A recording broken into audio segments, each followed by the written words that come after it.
Onde é que tu tava quando o Senna morreu? A faculdade e tava num churrasco, meu aniversário é dia 30 de abril e o Senna morreu no dia 1º, né? No 1º de maio.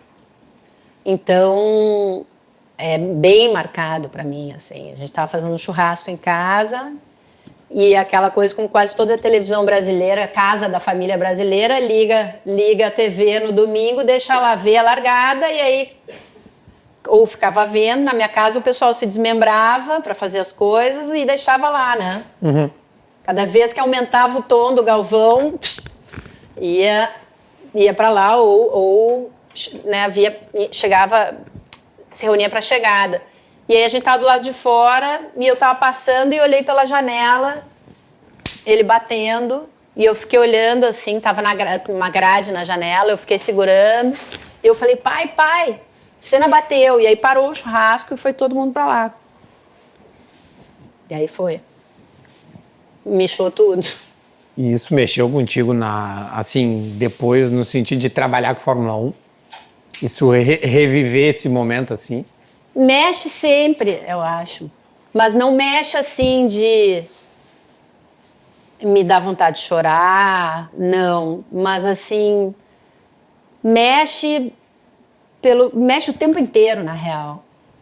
Mexe o tempo inteiro porque quando você chega na Fórmula 1, eu dei uma entrevista, acho que foi para uma TV italiana nesse ano, quando fez 30 anos da morte do Ayrton. Quando você chega como jornalista brasileiro, você chega já com as credenciais aqui, né? Emerson, tô falando dos mundiais, claro, né? Fora Emerson, Piquet e Senna, tá aqui, assim, tu leva isso.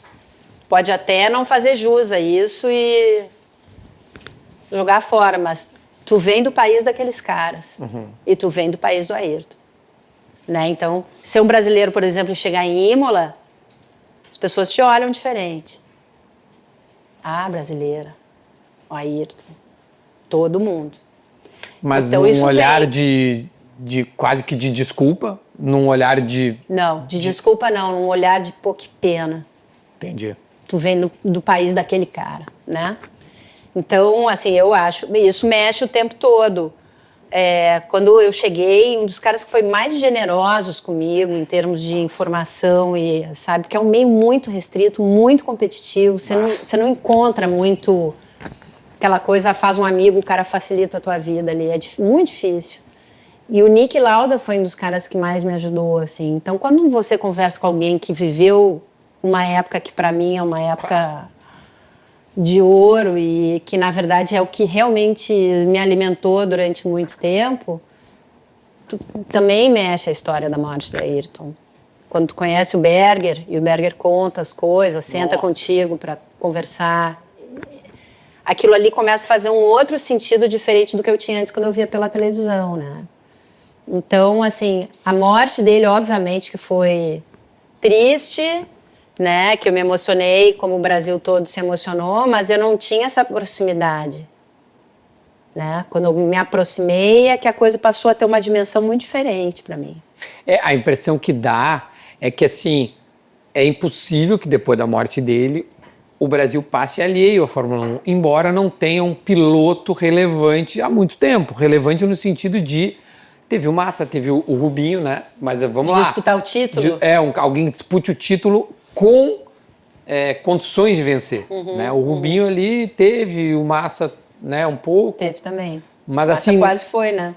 Mas nenhum era um cara como o Senna. E não sei se a gente vai ter, né? Eu acho que tem essa comparação. Desculpa, eu te atropelei. Não, o que tu quer saber? Não, eu queria mais ou menos assim.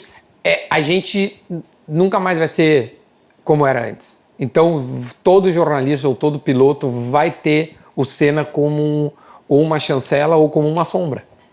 Né? E eu não sei até que ponto isso é bom ou isso é ruim para os profissionais que estão vindo depois dele. Né? É diferente do futebol, por exemplo, que tu pulveriza um pouco o peso do Pelé, aí o peso do Ronaldinho, né? Até por ser um esporte coletivo. Né? Dá claro. uma diluída, na real, né? Óbvio. Dá uma diluída. Talvez concentre um pouco mais pro cara que vai pro Barcelona, um brasileiro chegando no Barcelona. Uma coisa mais aí pontual. Concentra mais ali. Vai ter sempre essa comparação. E às vezes não é... Por exemplo, eu não faço essa comparação. Nunca. Porque eu acho que passou o tempo... Sim.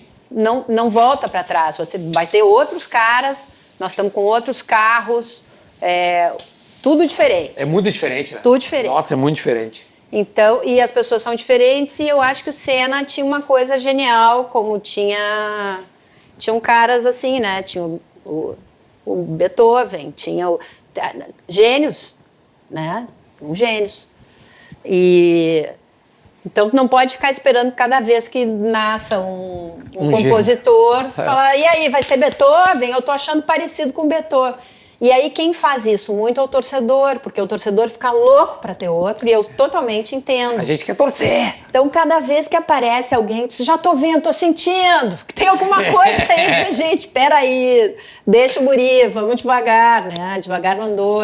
Mas, ô Mari, o Hamilton, ele entra numa lacuna meio Senna para nós, porque o Hamilton é muito fã, ele é declaradíssimo. Isso. Hora assim, absurdo. Né? Agora, no último GP no Brasil, ele fez uma puta homenagem, foi super bonito e tudo mais. O Hamilton, ele usa disso de forma natural, espontânea, e isso isso retorna para ele em termos de popularidade e de satisfação com o povo brasileiro.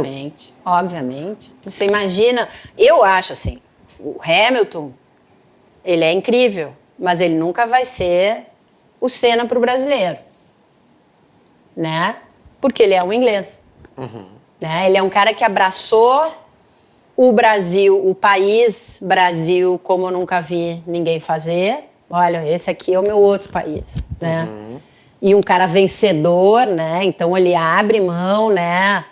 Você vê ele falando mais, às vezes, do Brasil do que da Inglaterra, né? Ele fala da Inglaterra, mas ele fala muito do Brasil.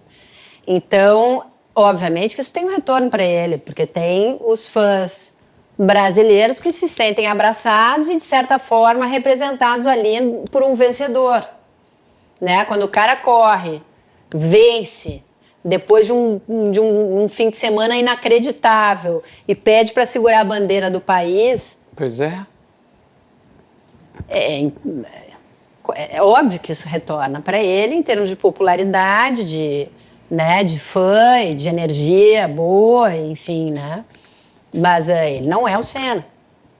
E eu acho que não vai ser. Para o brasileiro, eu não estou falando de qualidade de piloto, eu não estou entrando nisso. Se ele é melhor, se não é melhor.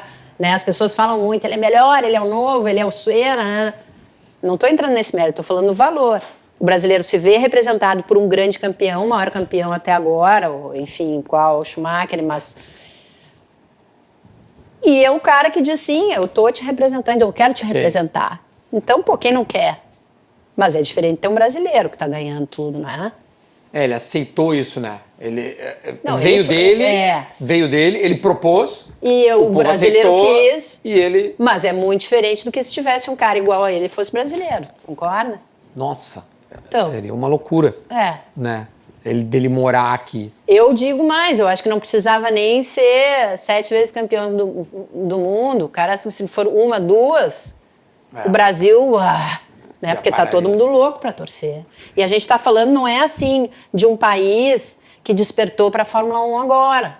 Quem está despertando para a Fórmula 1 agora, o pai já era, o avô já era, e mesmo que não fosse, ele já ouviu do tio que era louco para Fórmula 1. Então a gente tem, assim, um país que tem gerações de campeões, aí tem uma fase sem campeões, né? E aí... Agora tem mais uma chance que começa a surgir. A gente não sabe se o Gabriel Bortoleto vai ser um campeão, vai ser um vencedor ou não. Mas a fé tá lá. Sim, total. Tu viu a série do Senna no Netflix? Vi, eu não vi toda ainda, mas vi. E do que tu viu, o que te mais chamou a atenção em termos de paralelo com o que tu vive? Eu tô vendo, eu acabei o 2º episódio, então eu não tenho autoridade ainda para te dar para criticar assim, para falar o que fazer um paralelo. Mas tem muitos paralelos, né?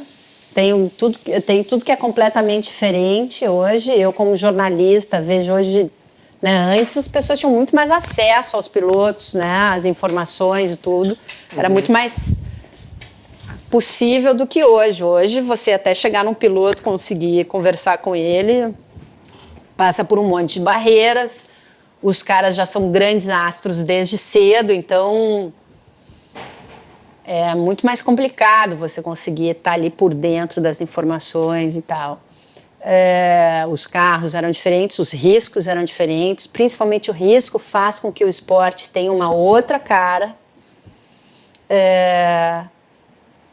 Aí o Ayrton, pelo que eu vi, ele tem uma repórter que ele confia naquilo ali. Eu acho que ali, em relação à realidade do que foi na época, acho que ali naquela repórter eles põem várias pessoas que foram importantes.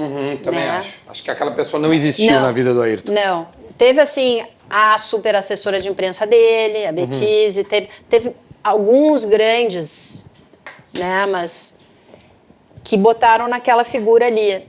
Então, assim, eu nem vou comparar, até porque eu não vivi aquela realidade, mas com a realidade de hoje, eu acho que o que tem, assim, às vezes meio de parecido, assim, tem um cara que, tipo Colin Chapman, ou assim, sei lá, um cara que dá uma olhada, que é de outra equipe, que dá uma olhada e fala, E aí o piloto vem, eu quero, diz, não levo fé. E aí passa uma temporada e fala, não, Isso tô pode te acontecer. querendo.